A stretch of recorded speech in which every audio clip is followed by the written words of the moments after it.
Salon රන්ලියගේ එයා කොච්චර ලස්සනට කරනවද කියලා. ඉතින් එයා දැන් අපි වගේම කරනවා. මං වගේම එයා සක්සස් වෙලා. එයා try කරලා තියෙනවා සුගරින් පේස්ට් එක අරගෙන ගිහිල්ලා. ඉතින් අනික් කට්ටිය සුගරින් පේස්ට් අරන් ගියාමයි මේ පිටසක් වල ජීවි ඉන්න උස්සලා වගේ. මේක් නෑ, සද්දයක් නෑ, ප්‍රශ්නයක් තියනවාද? මොකක් හරි බැරිද? අපෙන් උදව් වුණද? ඒ කිසි දෙයක් නෑ. එහෙම කරන්න එපා. ඒ දන්නවද?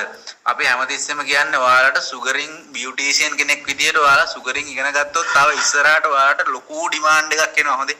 ඔයාලා තාම ට්‍රේඩින් පාර්ට් කර ඉන්නවා නම් ඒක බලන්නකෝ තව අවුරුද්දකින් දෙකකින් මොකද වෙන්නේ කියලා.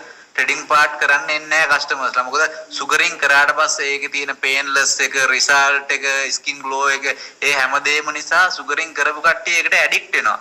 සුගරින් කරනවා හරියද? ඒක නිසා වැක්ස් එකක් වැක්ස් උනත් සුගරින් තරම් සක්සස් නැහැ. මේක ඔයාලා කරනකොට අත්විඳි විශේෂයෙන්ම ෆේස් එකට වැක්ස් කරන එක ගැලපෙන්නේ නැහැ කියන්නේ ඩැමේජ් වෙන්න බලනවා, බර්න් වෙන්න බලනවා. ඒ වගේ ගොඩක් ප්‍රශ්න තියෙනවා. ඉතින් ඔයාලා සුගරින් කරනවා නම් ඒක ලොකු දෙයක්. ඉගෙන ගන්න. ඔයාලට මොනවා හරි ප්‍රශ්න තියෙනවා අපිව දැනුවත් කරන්න, අපි උදව් කරන්න. මේ බලන්නකො මේ ළමයා මාරම සතුටුයි මට හොඳේ.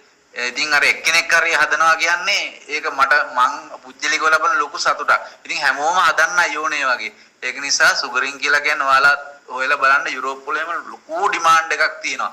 ඒ ඕගනික් ප්‍රොඩක්ට් එකක් සහ ඒකේ දෙන රිසල්ට්. ඉතින් ඔයාලා ඉගෙන ගන්න. ප්‍රශ්න තියෙනවා අපි දැනුවත් කරන්න. අපි ඔයාලට උගන්වනවා. ඔයාලට ප්‍රැක්ටිස් මදි වගේ දෙනවා නම් එන්න අපේ කැන්ඩි සැලොන් එකට එන්න. ඔයාලා නොමිලේ අපි ට්‍රේන් කරන්න. අපි මේ නොමිලේ ඔයාලට සුගරින් දෙනවා ට්‍රේන් එන්න. එතකොට මම